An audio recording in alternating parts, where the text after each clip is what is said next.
तो भारतीय जनता पार्टी का स्पष्ट मानना है कि भारत में पहले भारत को बचाना है। मगही का गीत अंगिका के लोग नहीं जानते। मैंने तो कहा इस छोटे से बिहार में जहाँ वैसे तो आबादी मेरी दुनिया के डेंसेस्ट पॉपुलेशन में से है और 2047 तक दुनिया के पूरी अर्थव्यवस्था खड़ा करके दुनिया के सबसे ज्यादा विकसित राष्ट्र बनाने का निर्णय लिया। और रोज आप लोग देखते होंगे जो अचानक अमीर बनना चाहता है, रोज अल्टरनेट डे आपको पेपर में मिलता होगा, उसके घर पर छापा पड़ रहा है।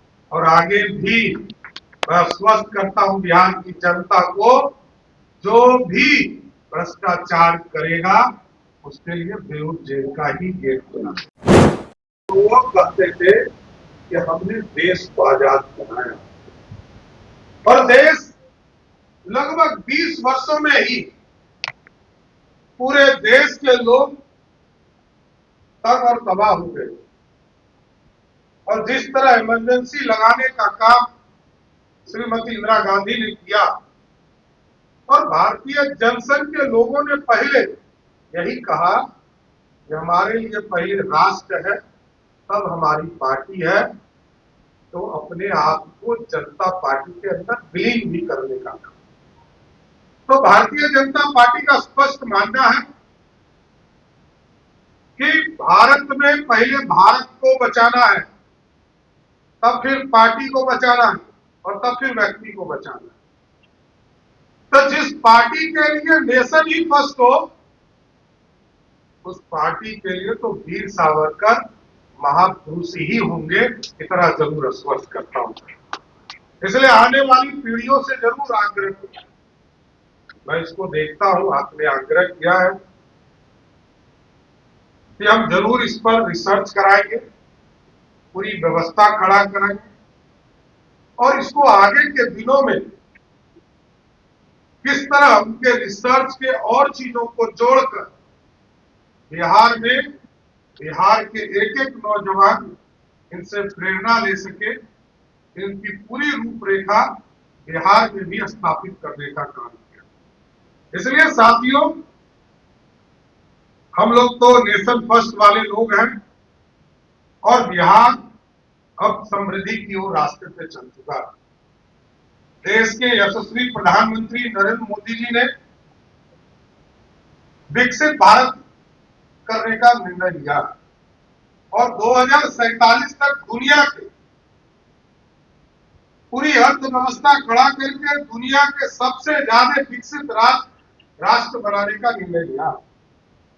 और बिहार में भी हमारे पूर्व मुख्यमंत्री नीतीश कुमार जी ने समृद्ध बिहार का सपना देखा है, क्योंकि कहा कई साथियों ने कि बिहार के लोगों को राष्ट्र के साथ निर्माण में भी कई लोगों ने योगदान दिया, लेकिन अब बिहार को तेज गति से विकास करने की जरूरत पड़ी। अभी तक हम जन कल्याण की बात कर रहे थे, अभी तक हम बेसिक नीड्स जो है गांव तक पहुंचाने की बात है, सड़क बिजली पानी कैसे हमारे गांव तक पहुंचे।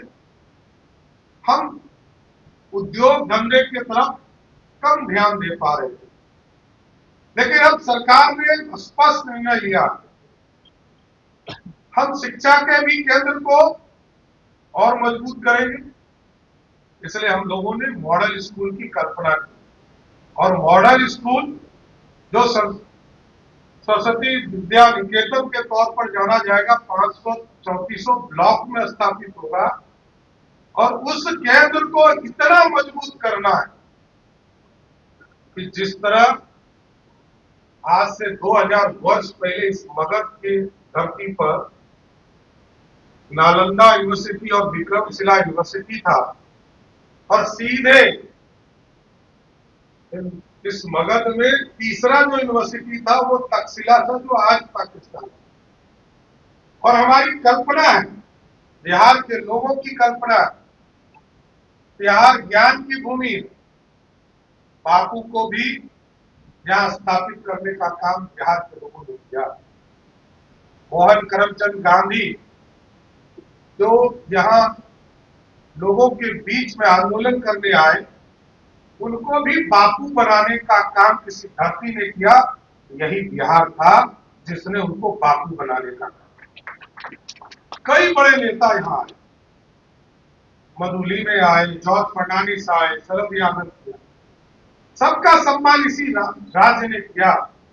समाजवादियों को भी पूरी तरह संरक्षण देने का काम किया। अब बिहार ज्ञान की भूमि और बढ़कर आगे बढ़कर काम कर रहा है। इसलिए मैंने अभी सभी लोगों को कहा है, ये जो सरस्वती विद्या निकेतन है हमारा मॉडल स्कूल, इसकी कल्पना ऐसी करनी है जिस दिन यहाँ के महत्वपूर्ण विद्यालय से, चाहे वो कॉन्वेंट हो या प्राइवेट स्कूल हो, उससे नाम कटाकर हमारे मॉडल स्कूल में लोग नामांकन कराने लगे थे, उसी दिन बिहार के नौजवानों का सपना साकार हुआ। क्योंकि ज्ञान एक ही रास्ता है जिससे आप समृद्ध हो सकते हैं, और वो है ज्ञान अर्जन करना। इसका कोई दूसरा रास्ता नहीं। जो शॉर्टकट अपनाता है उसको बेऊर जेल ही जाना पड़ता है। और रोज आप लोग देखते होंगे, जो अचानक अमीर बनना चाहता है, रोज अल्टरनेट डे आपको पेपर में मिलता होगा, उसके घर पर छापा पड़ रहा है।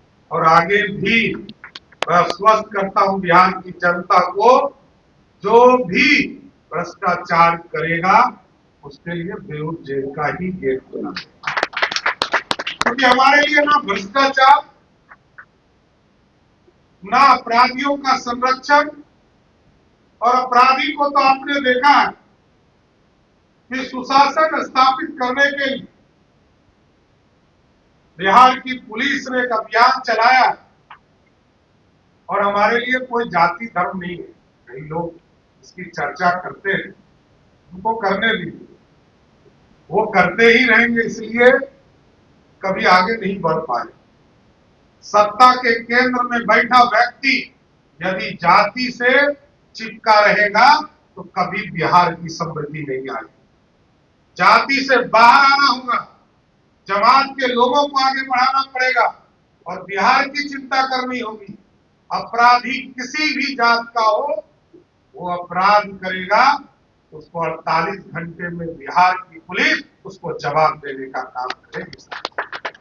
इसलिए साथियों, मेरा स्पष्ट मानना है, वीर सावरकर की यही प्रेरणा हम लोगों को लेनी चाहिए कि राष्ट्र निर्माण, बिहार के निर्माण, बिहार की समृद्धि, बिहार आगे तभी बढ़ेगा जब बिहार के लोग बिहार में आकर अपनी बात बिहार में चीजों को स्थापित करना शुरू करें। अभी मैंने 2 दिन पहले फैसला लिया और कहा कि कोई भी सरकारी कर्मचारी अब विदेश यात्रा नहीं, उनको मैंने कहा बिहार घूमो, बिहार में जाइए, 2 दिन अपने गृह जिले को छोड़कर इस बिहार का भ्रमण कीजिए, और जब बिहार घूमेंगे तभी आपको एहसास होगा गौतम बुद्ध भी आए यहीं, गुरु गोविंद सिंह भी आए यहीं, महावीर भी यहीं आए, भगवान विष्णु और शंकर भी यहीं लड़े, बलियुद्ध यहीं। कितने मां के अंग इसी धरती पर गिरे। इस बिहार की विरासत को आगे बढ़ाना, और बिहार समृद्धि तभी तो होगा जब हमारे लोग हमारे चीजों को पहचाने। हम 5 भाषा बोलते हैं। भोजपुरी में, सासाराम में क्या होता है, कौन सा गीत बोला जाता है, ये मिथिला के लोग नहीं जानते। मिथिला में कौन सा गीत विदाई में गाया जाता है, वो मगही के लोग नहीं जानते। मगही का गीत अंगिका के लोग नहीं जानते। मैंने तो कहा इस छोटे से बिहार में जहां, वैसे तो आबादी मेरी दुनिया के डेंसेस्ट पॉपुलेशन में से है, झारखंड और बिहार जब बटा था तो लगभग 6.5 करोड़ बिहारी बचे थे, और लगभग 3.25 करोड़ झारखंड चला गया। आज हम 14 करोड़ बिहार के लोग हैं, दोनों का क्षेत्रफल लगभग बराबर है, 19-20 का, लेकिन उनकी आबादी और मेरी आबादी में 3 गुना का फर्क।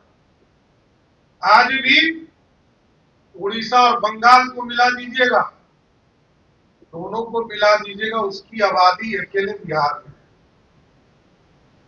दुनिया में मैक्सिको से बड़ा राज्य बिहार है। अमेरिका की जितनी आबादी है उसका आधा बिहार में है, और अमेरिका हमसे 30 गुना बड़ा है।